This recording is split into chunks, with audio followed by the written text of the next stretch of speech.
Hello everybody, this is Brett Darian, and you are looking at my new toy at the moment. This is a Kenwood tape deck, model KX-W8050. Now, I've been looking for a tape deck for quite a while actually, because I love my cassette tapes, but I've never actually owned a tape deck like this, ever. So I was really excited to finally find one. And I've looked at various brands like Sony, JVC, Pioneer, and a couple others. And I've done a lot of research online looking at various tape decks, and you can find some really great tape decks that are really expensive still and are very high end. But after seeing Tecmo's video though on Kenwood stereo equipment, I decided to take another look, and I actually found this one. Again, this is a Kenwood KX-W8050. This, from my research, this model is from 1993, although I think it may have actually been manufactured in sometime in 92. I'm not really sure. But this has pretty much most of the features most people would want. You have dual recording on both sides, and you've got an MPX filter for filtering out FM broadcast tones. And you have auto bias feature, which automatically adjusts the bias of the tape that you're using for better recording. And you also have record and level balance controls, of record balance and record level. Now, of course, you can find these tape decks in thrift stores and Goodwill sometimes. And I actually have tried to do that. I actually have 2 tape decks right now in storage that I have bought from different thrift stores, and they do not work properly. One of them plays tapes back too fast, and the other one just does not function properly at all. I just couldn't get it to really do what it's supposed to do. And I even tried taking that one apart and trying to fix it myself, to no avail. So I do not have good luck with finding tape decks in thrift stores, apparently. So I decided to resort to eBay to find a tape deck that actually works. And so I paid $40 for this tape deck. The inside was very dusty. There was a lot of dust on the parts, and especially around the power transformer. There was just layers of dust. So obviously this unit was sitting, not being used for a long time, probably sitting in storage somewhere. And this is the back. You just have your line in and line outputs, and your system control if you want to hook this up to another Kenwood device. And this model was actually made in Japan, so that's usually a better sign of quality. And this motor here, it looks like it has a date stamp of August 24th, 1992. So this particular unit was probably manufactured either late 92 or maybe early 93, because this is just the manufacturing date of the motor. Now, of course, this is full logic control. You got play, fast forward, rewind, and it also features Dolby B and Dolby C, and you can turn that off too if you want. And like I said, it also features recording on both decks, and of course it has auto reverse. So if you turn it on here, the display lights up. The display actually looks a little brighter on camera than it does in person, but it is bright enough though for you to see. And here's a quick look at the tape heads. This is deck A. You see there's the pinch roller right there. It does have some rust on it. I've tried to clean that off, but it still needs a little bit more work. And this is the play and record head, and the erase heads right there, and there's the pinch roller and the capstan for playing in reverse. So this is deck A. It doesn't look too bad. It looks better than it did when I first got it, but it still needs a little bit of cleaning. And this is deck B. You can see it does look a little better. There's not as much corrosion and not as much rust on the pinch rollers. This one was just a little dusty, and that's it. But other than that, yeah, this one works pretty well. In a future video, I'll be doing a more thorough cleaning of the heads here, so that'll be interesting to see how that goes.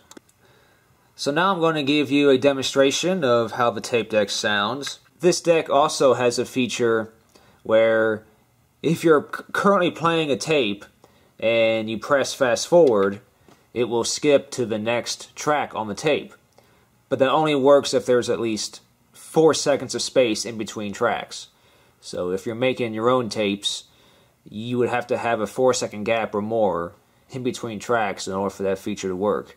And the same thing goes if you press rewind while you're playing a tape, that will replay the current track. So that's pretty neat. And I will demonstrate that as well. So what I did was I took a cassette and I've recorded some royalty-free music on it using Dolby C noise reduction. And we're going to play that right now. And I'll even give you a direct hookup feed from the line output through the camera's microphone.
Now, one criticism I do have of this particular deck is that when you're playing something, you know, like this, when you're just playing it normally, and then when you go to play it in reverse, you can hear the head flip around. But then when you stop, then you play it again in reverse, it sounds like it has to actually flip the head around again, despite the fact that the head was already flipped over. And then when if you try to rewind, and then you play, the head once again has to flip around. So I think it should just, the head should just stay in the position that it's in until you tell it to flip around. But as you can see here, when you play it in reverse each time, the head has to flip around each time, and that's just extra wear and tear on that head. And I think that didn't have to be that way. I think the head should just stay where it is until you tell it to flip around. But other than that, though, that's not really a big deal, probably. And other than that, I don't really have any complaints about this deck. So that will do it for this video, guys, but stay tuned for my next couple of videos because I will be doing other videos on this deck. I will plan on doing a video on how to clean the heads on this deck. I have a special tape coming that will do that, as well as demagnetizing the heads. And I will have another video coming up as well that has to do with calibrating the speed of the deck. And I also want to try to align the heads as well. I've been trying to figure out how to do that because there seems to be no easy way to take this off, because you can take off this little cover right here, but that still will not give you access to the tape heads to adjust the azimuth. There's like very tiny screws down there that you have to get to. So I gotta do some more research on that to figure out how to get to the screws. And these little screws you see here, they're not really screws. They are just little decorations. They don't actually screw into anything. So I gotta do some more research on that. But other than that, though, stay tuned for those videos to be coming up soon.